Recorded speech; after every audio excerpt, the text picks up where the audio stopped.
been doing domestic violence work for the last 10 years.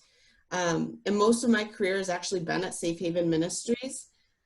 And so for those that maybe don't know, Safe Haven Ministries is a domestic violence organization, but what really makes us unique is that we are a faith-based Christian organization, which we're actually like one of two in the entire nation.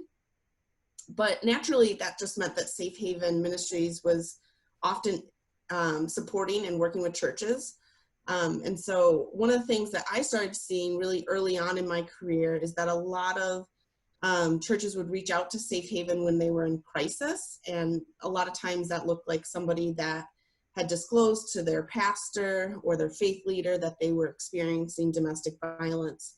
And so as a result of that, a lot of times those pastors would then reach out to Safe Haven and say, like, this is my first time navigating these waters and I don't really know what to do. And it just got me thinking, like, anytime that we're in crisis or stress, it's a really hard time to start learning new skills.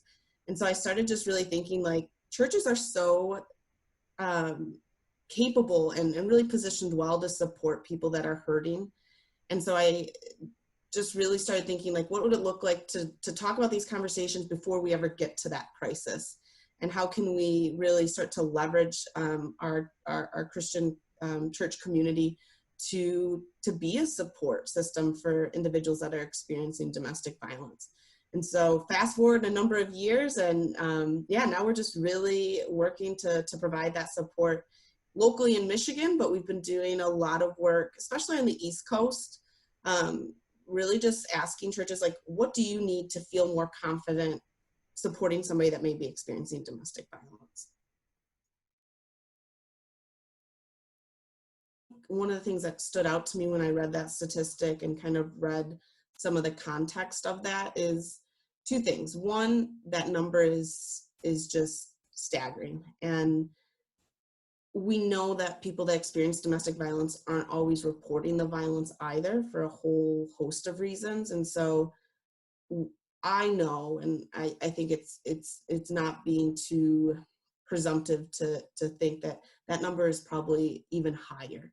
And I think the other thing that stood out to me with that statistic, and I think it does a really good job of drawing attention to the fact that COVID isn't causing people to become abusive, but the situations that COVID has created, it really does just create more vulnerabilities and risks for people that are experiencing violence to experience even more severe forms of those forms of violence. And so on the front lines, things that we're hearing is from survivors and victims is they just feel so isolated.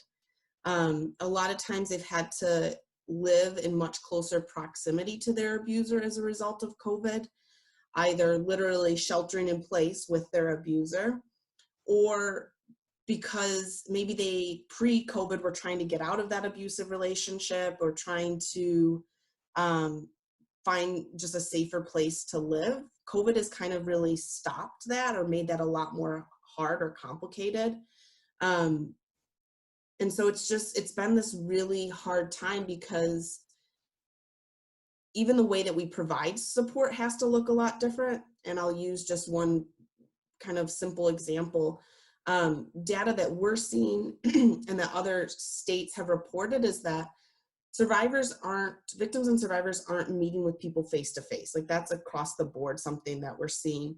And so even thinking about how often our communities come together on Sunday to worship, and that's not looking the same anymore either. And so that idea that somebody could just go to their pastor and say, hey, can I chat with you for a little bit? Here's what I'm going through. Can you help me? Like, that doesn't even look that simple anymore. Not that it was ever easy, right? And so I think one of the biggest things that we're asking is how do we support our community in ways that maybe we haven't had to in the past, whether that's figuring out how to support people virtually, or how do we check in with people to make sure that they're okay? Because at the end of the day, we know that domestic violence is not going away. The situation that our world is in has intensified those situations, sometimes created more danger, more vulnerabilities. And we don't have all the answers yet, but I think we're definitely trying to figure out, what do we do? What can we do? And that's a learning process that we have to go through together as a community to hopefully create supports that can help people be safe.